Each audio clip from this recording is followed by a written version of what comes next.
During 1992 I made 2 trips to Norfolk, one to the university for a conference on multimedia and the other for a week's holiday.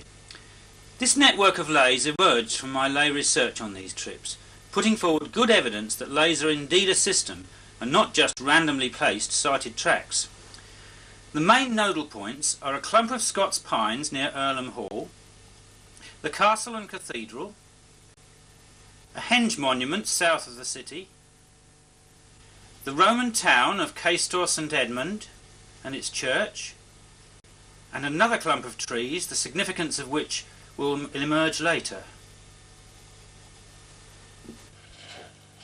The scene was set for the first visit when, just 5 minutes from arriving at Norwich station, I saw what seemed to be a crop circle.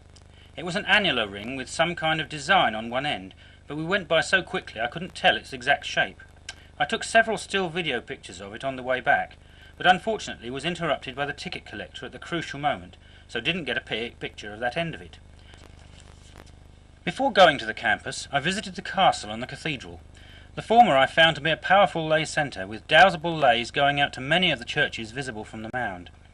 The power of this site was mentioned in an issue of Gloucestershire Earth Mysteries, who mentioned that a building trade paper reported that the building of the new shopping centre on one edge of it has been plagued with difficulties, such as steel girders magnetising and welds refusing to take.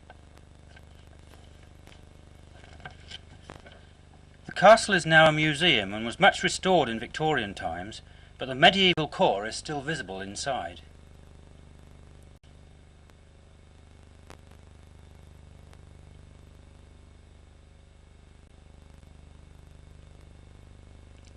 Many of the city's churches are visible from the battlements, the shopping centre being built on the castle site. This fine clump of Scots pine was visible from my room on the campus. It later revealed itself to be an important nodal point in the system. The clump is just south of Earlham Hall. 3 good leys pass through it, one going through the castle, one going through the henge, and the third, though I didn't know it at the time, goes through the clump adjacent to the corn circle. Inside the clump there are a number of stone outcrops.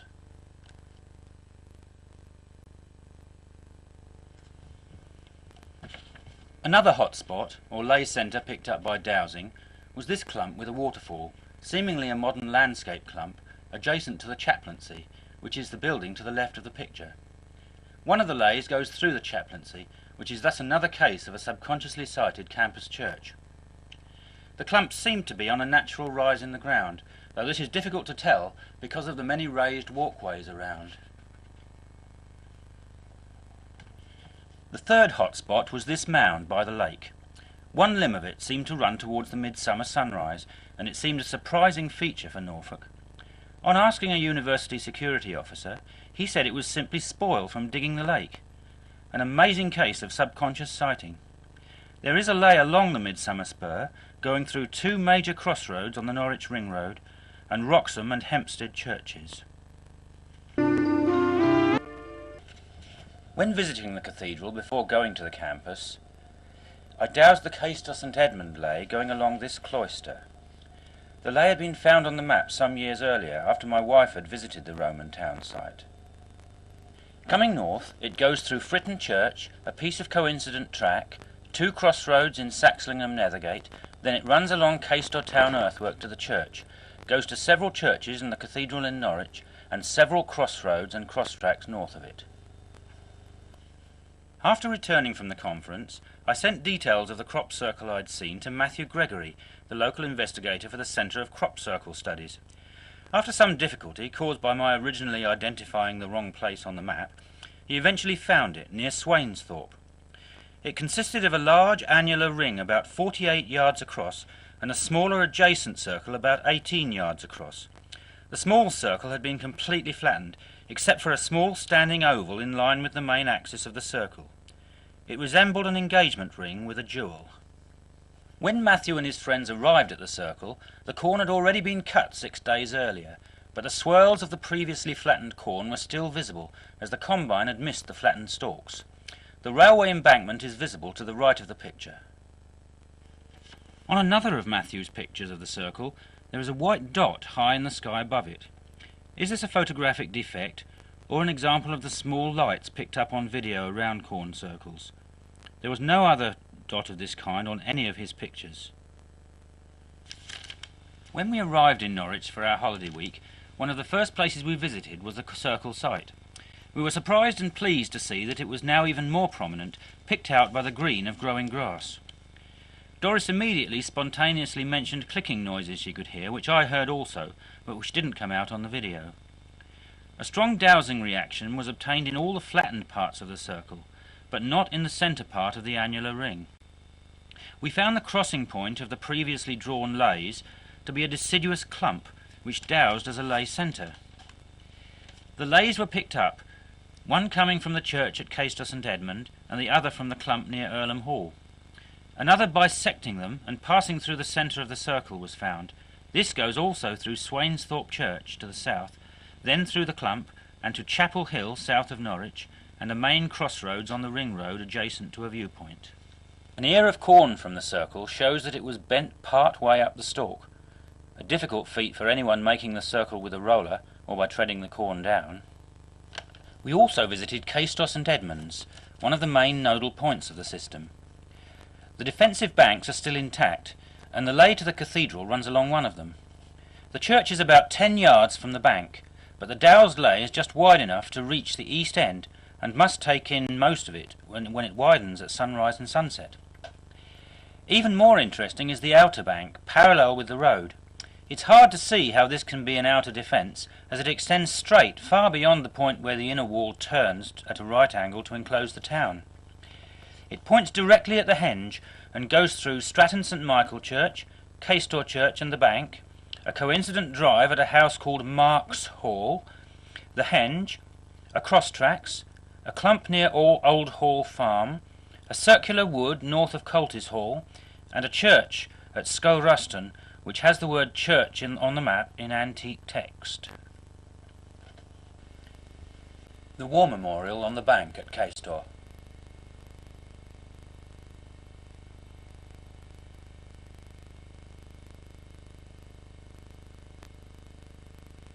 And Caistor Church.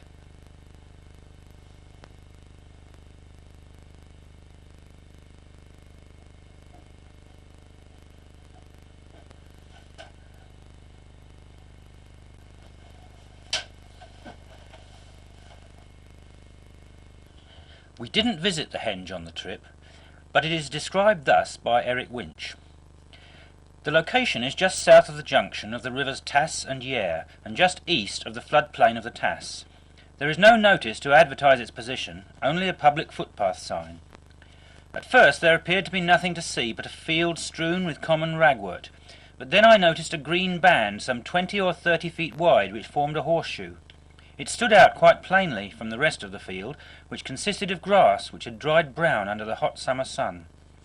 Much further out and encircling the horseshoe, a more narrow band of green could be discerned. This outer band would no doubt have made a complete circle but for some buildings. In between these two incomplete circles of green stood an electric pylon. As my time was short for this first visit, I left, but resolved to research this site further at a later date. The library came up with a report by J.G.D. Clark, published in Antiquity in December 1935. Attention was first drawn to the site by an RAF pilot on June the 18th, 1929, but it was not until 1935 that any work was done on the site.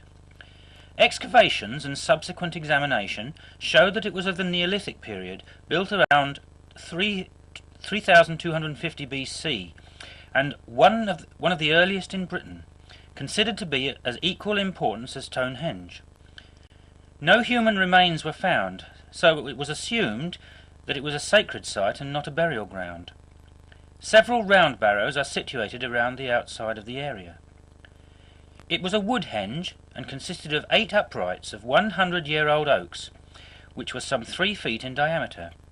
Each post hole was 6 to 7.5 feet deep, and the evidence showed that the bark had been stripped off and the post hole ends had been tapered by fire. It is thought likely that they stood some 15 to 20 feet above ground level. It's unlikely they were trilithons, as the spacings were unequal, varying from 6.5 to 9.5 feet apart. They would have rotted completely away, leaving no trace if this was the case. The posts, arranged horseshoe fashion, were surrounded by the inner ditch, this area being the broad green sward that I mentioned earlier. This and the other circle of green, which formed the outer ditch, were both formed like the letter V. The inner V was 28 feet across the lips and 7 feet 8 inches deep. A gravel causeway 8 feet wide allowed access to the henge. The outer ditch, some 65 feet from the inner one, was 12 feet 8 inches across the lips and 4 feet 8 inches deep. A slight embankment was raised between the two ditches. Some pottery shards were found in the ditches, and the remains of a hearth in the outer ditch. The pieces found all ranged from the early Beaker period to the Roman era. It's thought that a Beaker settlement lay close by. I returned once more to the site, accompanied by 2 friends, armed with dowsing rods, pendulums, compass and measuring tape. We found 2 very strong lines running through the site, one on a definite east-west bearing, and the other, which ran through the greater length of the horseshoe, lines up with the line through Cerne Abbas and Stonehenge, the Midsummer sunrise line. A lot of energy may be felt where the 2 lines cross, and as the point where they cross is close to the centre of the henge, this could have been the site for an altar, which again, had it been wood, would have rotted away or been removed at a later date. An interesting feature, which existed long before the later settlements which formed the nucleus of what is now become the city of Norwich, this Norfolk henge is one of those many unknown or little-known sites of the British Isles which warrant further investigation. The village where we stayed, New Buckenham, is also extremely interesting. The village guide tells us that in about 1145 William d'Albini gave his castle at Old Buckenham to the Augustinians, who used the materials to construct their priory. He chose a more prosperous location beside the Norwich to Thetford road, and here he built a new fortification, immediately east of which the village was laid out as a planned settlement, on a grid of intersecting streets with its own market to raise dues for the castle. It is unique in England as a medieval planned town which has retained its original size and plan intact. It was bounded by the town ditch, parts of which were widened in the 19th century to serve the tanning industry. To the east of the village is a common, where there are still people with the ancient commoners' rights to grazing. Today the village is a beautiful and friendly place, in spite of the fact that the village whipping post is still in place in the market hall. We stayed in a flat which was a former hayloft, above the village shop, between the green and the church. From the village plan, leys seem to jump out at you, though it has to be admitted they're not that spectacular when transferred to the Ordnance Survey map. The village plan indicates, however, a number of features which would not be marked on the map, such as field boundaries, the position of the market house, etc. Perhaps this is just an area where non-Ordnance Survey lay points predominate. The alignments apparent from the plan were checked by dowsing. The village is set between 2 main lay centres, the castle keep to the west and a prominent multi-junction to the east. The church may possibly have other leys going through it than the one drawn here. Note how this line from the keep runs along the field boundary and footpath. This one runs along another field boundary, runs parallel with the main street and along a long stretch of road called the Turnpike going towards Norwich. The third line is the one that goes through the market house. Note how these lines, leading into the multi-junction centre, all run along stretches of straight road, path or boundary.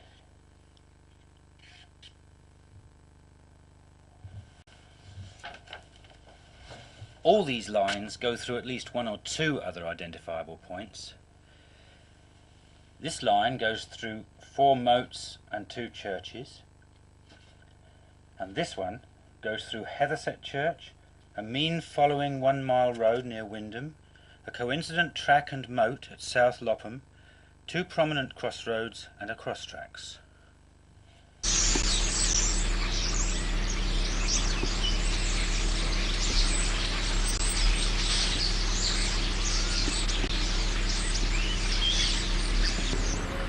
Flat where we stayed, above the shop.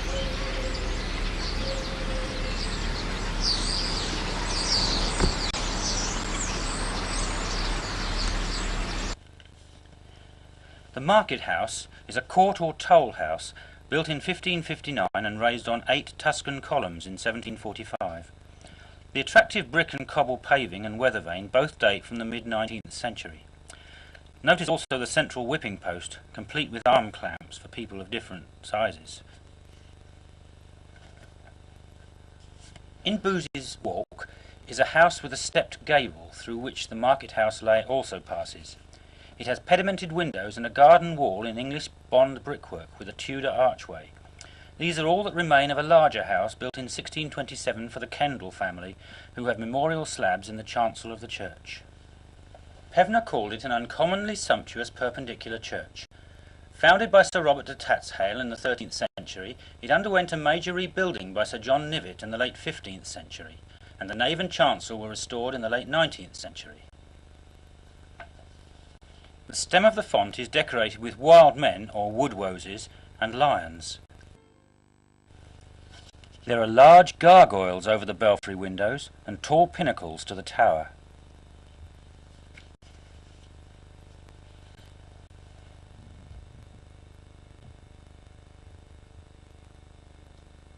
Just inside the southwest bailey of the castle was the chapel of St. Mary, which was converted into a barn after the dissolution.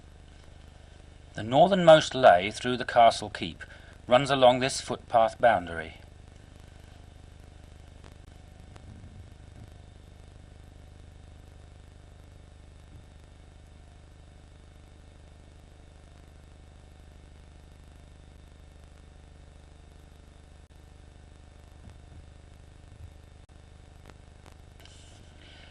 Carved out from adjoining parishes to provide valuable grazing land for the new settlement in the late 12th century, the common still survives intact, one of the largest in Norfolk. It's lightly grazed by cattle kept by owners of grazing rights. 79 goings still exist, and a pinder is appointed to look after the livestock during the summer months. A reference of 1567 indicates that a game place or medieval open-air theatre was situated on the common near the edge of the town.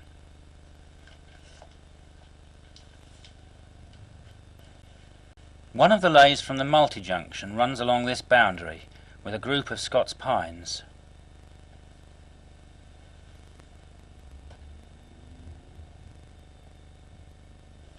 When dowsing the turnpike ley here at the multi-junction, I found it almost impossibly wide.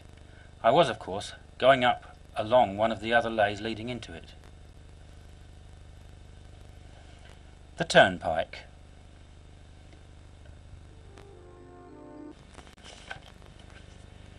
The castle consists of an inner bailey and 2 outer bailies, one to the southwest and the other to the east, the earthworks of the latter being clearly visible in the meadow. The keep is the earliest and probably the largest circular keep in the country. The lower story survives to approximately 20 feet high of coursed flint. It was originally 2-storied, divided internally by a cross wall. At first there was no gatehouse, but in about 1200 a square building was constructed near the keep to connect with the outer bailey to the east.